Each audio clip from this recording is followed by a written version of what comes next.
Hello, my dears. My name is Joanna, and I welcome you to the Johanna Draconis, the Deconstruction of CPTSD podcast. In this episode, we will talk about shame once again.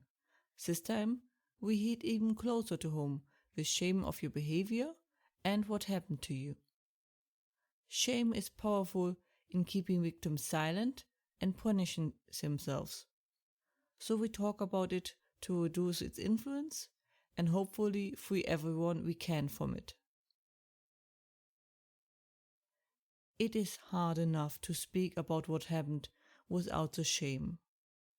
What happened is most of the times a dark story, if told in all its details, unlike the social-friendly short version we often tell.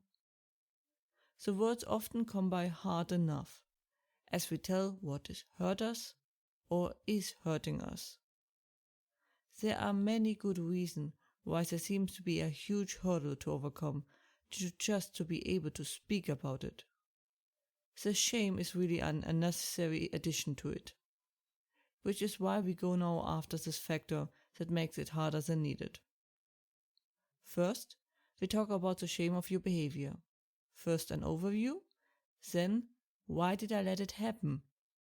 And then about the shame about what happened to you. First, the shame of defeat, and then of what others have. There is no easy way to get into this very sensitive topic. The shame of what you did. I try to tread as careful as I can, as I know this is a topic of deep hurt for so many people. Especially people who fear not being believed will often deny having done anything wrong, out of fear of punishment, loss of all favor, and or people saying they deserve what happened to them. There might be a complete denial of it happening. But we focus now on the shame of what you did. Be it because you were told to do so, you feel like you had to, or you thought you should. Now, the reason of these three is not a good way to categorize them. The more important thing is, were you in power? Were you free to do what you want to do?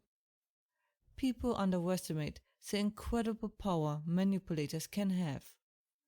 They can convince you that the action was your idea, even though you can't even truly explain what you are doing. And others don't even care enough to make you think it was your idea. They just make you obey, if you want to or not. Just sometimes being unable to disobey. You might have many questions why you behave this or that way. One of the questions is, why did I just let this happen? If you were a child, the answer is pretty simple. You couldn't think of it, and depending on your opponent, it wasn't even an option. I try to address a few as far as I'm aware of them. Please contact me if you feel like I missed out one or didn't do it fully, which will likely happen. There are just so many.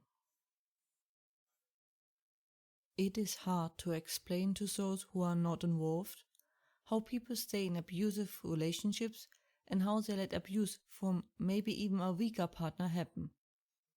In general, the power of psychology is greatly underestimated. It is rarely shown in our media that a person can control and terrify a room without looking, like he could harm them or being extremely buffed or having weapons of any sort. It might also just be hard to pull off. Some people are just capable of controlling a whole room, with scientists still trying to figure out the exact formula. Or just read one of the 1,000 help books or articles who supposedly gives this knowledge. But to simplify it, you need to be able to read them. Be able to know what they think before they do, and then steer it in the direction you want. This is why gaslighting is so important. I plan to get into great detail about manipulation techniques, but that would derail this episode and go beyond it. So I try to summarize it. You were basically manipulated. First, you were convinced that you do things wrong all the time. It starts little. This leads you to a state of constant uncertainty, confusion, and doubting yourself.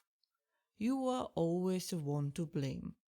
Second, you get showered with love. This way binding them to you even more and more punishing in case you do something wrong again. This is to make you feel bad for thinking bad about them. You don't deserve them. Third, any signs you are drifting away or developing independent thought get instantly killed off. They know you plan to go away before you do yourself, as they constantly look out for it, unlike you. And there we have it, the perfect trap disguised as a relationship. By its nature, this relationship will keep escalating in its extremity until one of the two leaves, for one reason or another. With luck, they get bored and just completely destroy your character before going to a new target. So that rarely happens.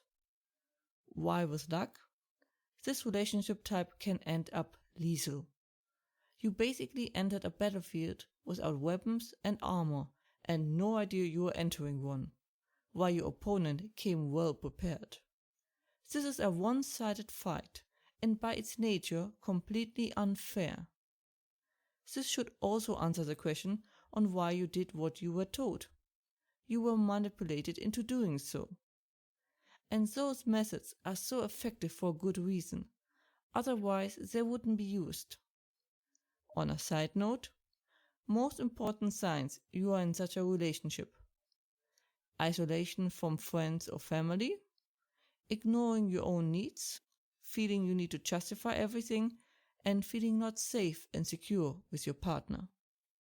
Because as much as they can imitate, true warmth isn't one of those things.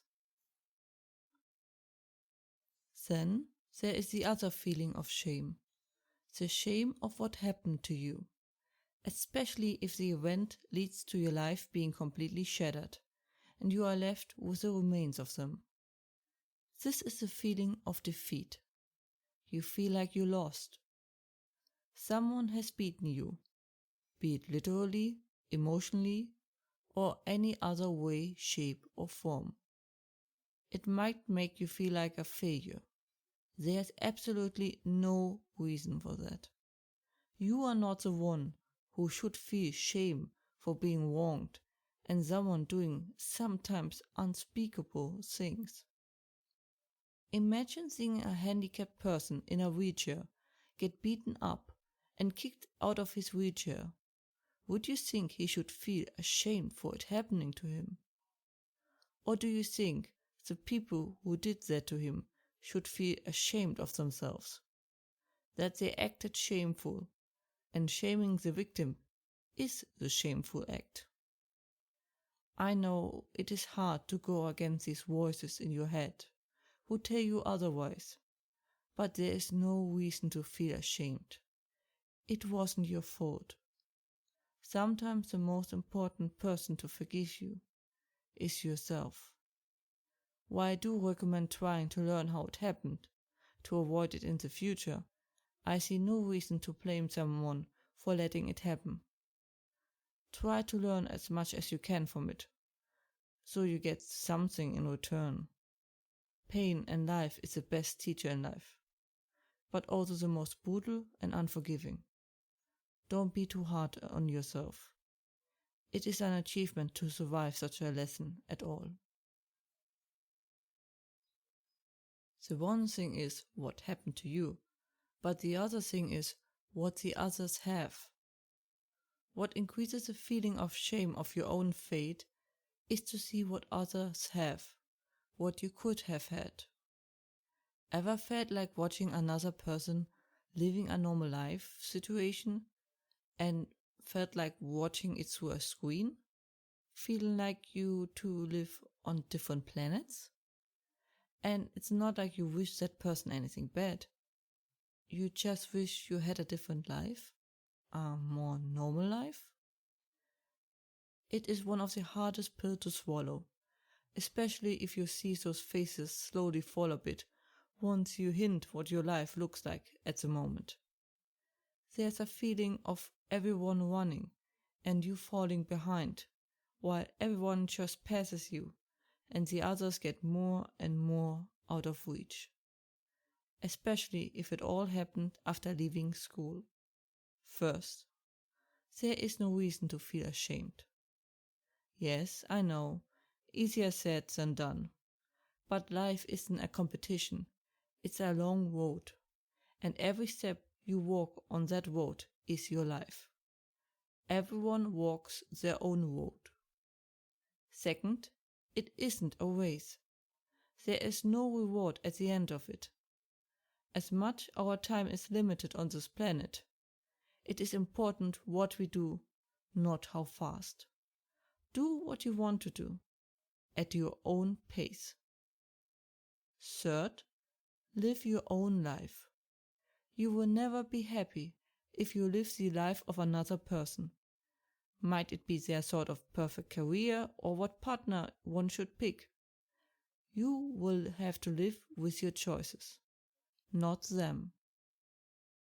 Fourth, you get there. I know that the process of healing always takes too long. There is always so much to do. But take your time. You get there when you get there. There is no way of speeding it up. So take a seat, drink a cup of tea, or whatever you like, and try to make the best of it. We can't change what happened or happens, but we can change how we deal with it. Fifth, you determine where the road leads. You might not have had a choice in where the road had taken you in the past, but it is your choice that determines where your path will take you. As far as one can. My dog is very old. I think I might have already mentioned it. Recently I discovered him in my bed. He is not allowed there and hasn't been there all his life. Over 10 years. For a dog his size, that is around 100 years.